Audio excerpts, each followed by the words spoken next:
বন্ধুরা, আজকে আমরা যে ভিডিওটা দেখতে চলেছি সেটা বর্তমান পরিস্থিতিতে বা বর্তমান সময়ে ভীষণ গুরুত্বপূর্ণ। আসলে মিডল ইস্টে যে ঝামেলাটা হচ্ছে, ইসরায়েল এবং তার সাথে সাথে ইরান, গাজা তো রয়েছে, ইরানের সাথে যে ঝামেলাটা চলছে, সেই পরিপ্রেক্ষিতে আজকের ভিডিওটা একটু অন্য ধরনের।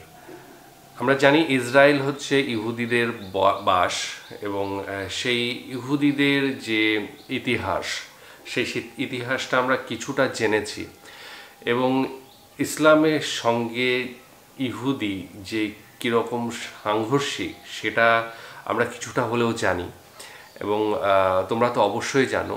আমার ক্ষেত্রে বলছি, আমি কিছুটা জানি এবং সেই ঘটনার পরিপ্রেক্ষিতেই আজকে আমরা যে ভিডিওটা দেখব সেটা শিরোনাম হচ্ছে যে কারণে ইহুদিরা অভিশপ্ত জাতি। তো তারা কেন অভিশপ্ত জাতি সেটাই আজকে দেখব ভিডিওতে। ডেসক্রিপশন বক্সে লিঙ্ক দিয়ে রাখবো, সেখানে গিয়ে অরিজিনাল ভিডিওটা দেখো, সাথে সাথে চ্যানেলটাকে লাইক, শেয়ার, সাবস্ক্রাইব করে দিও।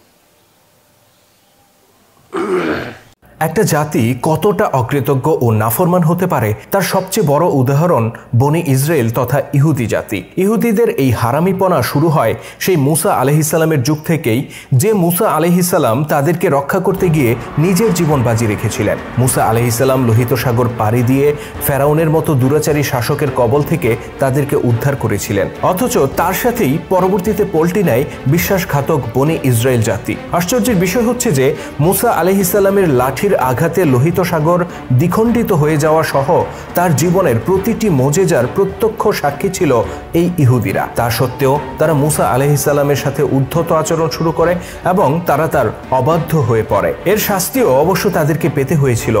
ফেরাউন যেমন লোহিত সাগরে ডুবে মরেছিল, তেমনি ইহুদিদের অধিকাংশ মানুষই ধ্বংস হয়ে গিয়েছিল মুসা আলাইহিসসালাম ও আল্লাহর অবাধ্য হওয়ার কারণে। মুসা আলাইহিসসালামের সাথে ইহুদি জাতির এই অবাধ্যতা ও তার পরিণতি সম্পর্কে বিস্তারিত তুলে ধরব আমাদের আজকের ভিডিওতে। আশা করছি শেষ পর্যন্ত থাকবেন আমাদের সাথেই।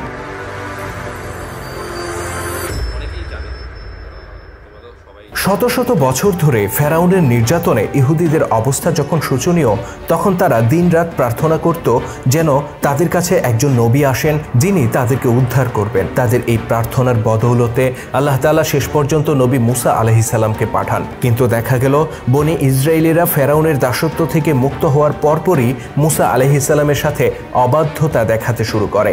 অবশ্য তাদের এই অবাধ্যতা শুরু হয় ফেরাউনের হাত থেকে পুরোপুরি উদ্ধার হওয়ার আগ থেকেই। তাদেরকে নিয়ে মুসা আলাইহিসসালাম যখন লোহিত সাগরের পাড়ে এসে দাঁড়ান, তখন তাদের সামনে ছিল বিস্তৃত লোহিত সাগর আর পেছনে ফেরাউনের বাহিনী।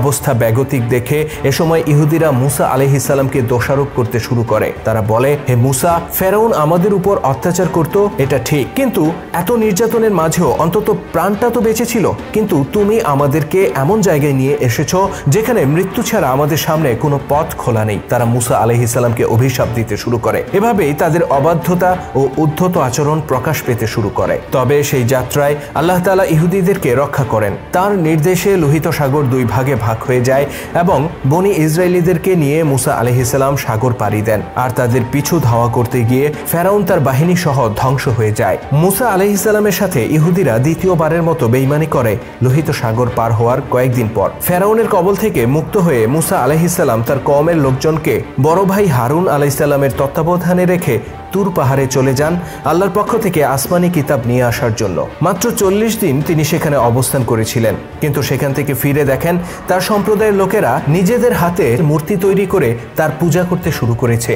এই 40 দিন তারা হারুন আলাইহিসসালামের জীবনকে অতিষ্ঠ করে তোলে। মুসা কোথায় গিয়েছে, কেন গিয়েছে, এখনো কেন ফিরছে না, কবে আসবে, কেন সে আমাদেরকে এভাবে ফেলে রেখে চলে গেল, এরকম হাজারটা প্রশ্ন বানে তারা হারুন আলাইহিসসালামকে জর্জরিত করে ফেলে। তারা হারুন আলাইহিসসালাম এর শত বারণ শত নিষেধ উপেক্ষা করে মূর্তি পূজা শুরু করে দেয়। একই সাথে চলতে থাকে মদ্যপান, অবাধ মেলামেশা আর ব্যভিচারের মতো অপরাধ। লক্ষ্য করার বিষয় হচ্ছে 40 বছর নয়, 40 মাস নয়, এমনকি 40 সপ্তাহ নয়, মাত্র 40টি দিন মুসা আলাইহিসসালাম তাদের সাথে ছিলেন না।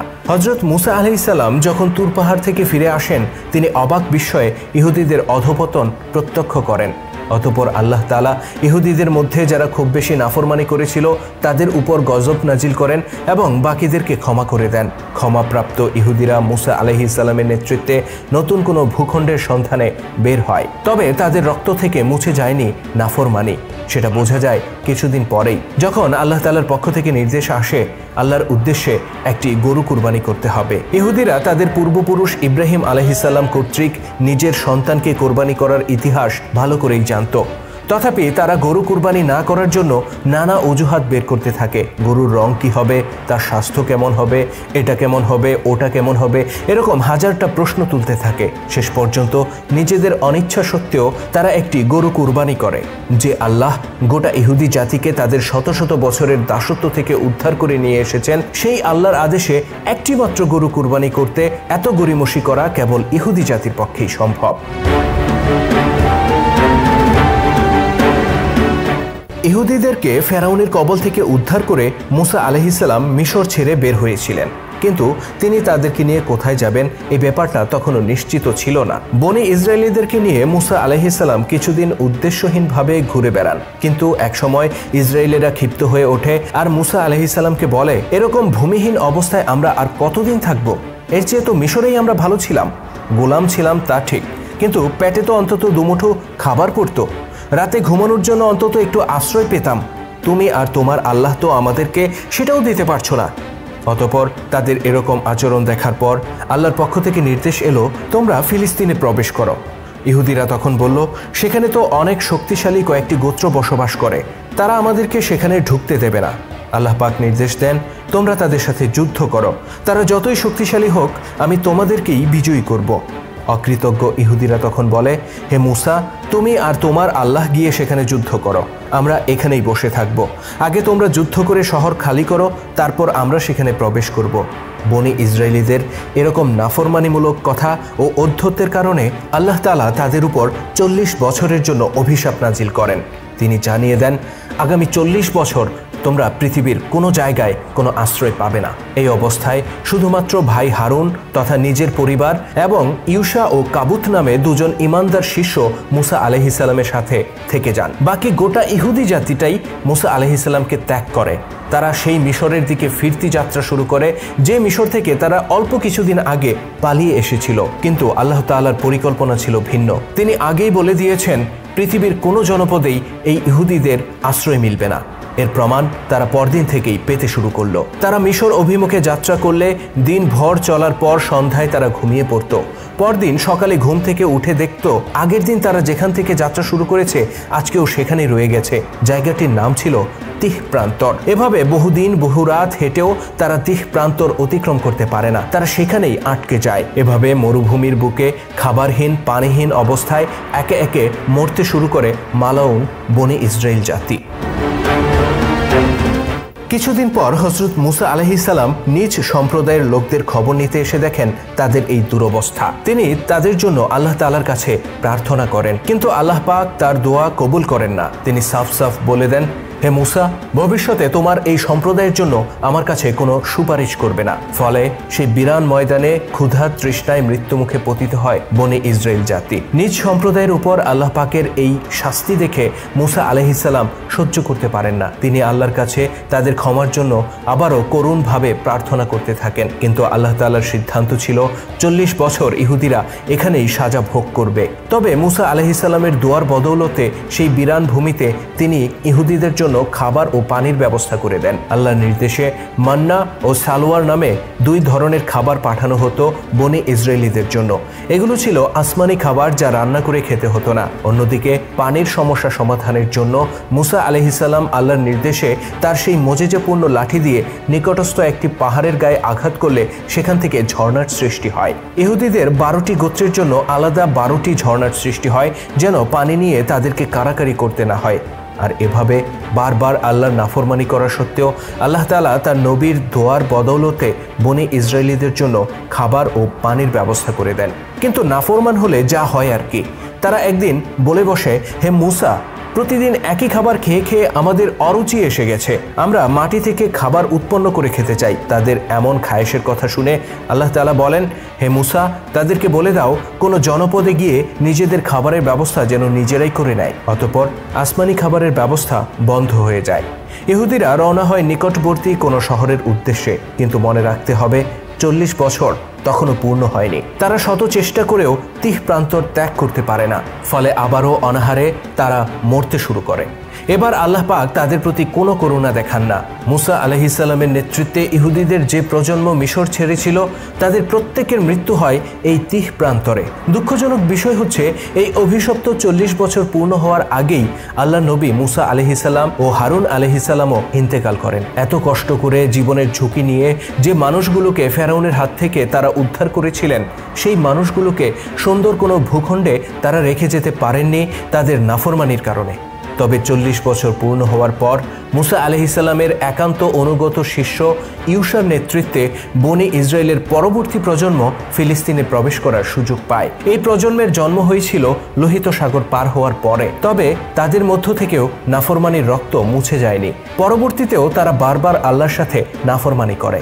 এ ব্যাপারে আমরা আলোচনা করব পরবর্তী কোনো পর্বে।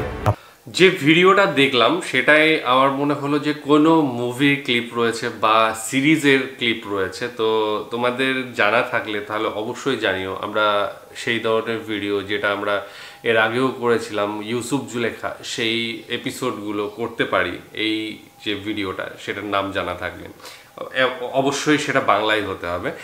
আর আজকে ভিডিওর সম্বন্ধে বলা যে ইহুদি জাতি যে বারবার মুসা আলাইহিস সালামকে ধোঁকা দিয়েছে সেটা আজকে জানতে পারলাম। এর আগেও জানতাম, কিন্তু ফাইনালি এতবার তার কথা শোনেনি, তার বিরুদ্ধাচারণ করেছে। লোহিত সাগর পার করার আগে থেকে শুরু করে পার করার পরে বিভিন্ন সময়ে তার কথা অমান্য করে চলেছে এবং বিভিন্ন সময়ে তাকে হেয় প্রতিপন্ন করার চেষ্টা করেছে। তো এই জিনিসগুলো সবসময় ওপরওয়ালা চোখে রাখেন এবং তার যে কি বলবো বান্দার রয়েছে, সেই বান্দাকে কেউ যদি ছোট করে তাহলে তো তার কষ্ট হওয়ার কথা। এবং তার জন্যই কিন্তু ইহুদি জাতিটাকে তিনি অভিসম্পাত করেছেন মোটামুটি বলা চলে, এবং তারপরে 40 বছর একই জায়গায় রেখেছিলেন।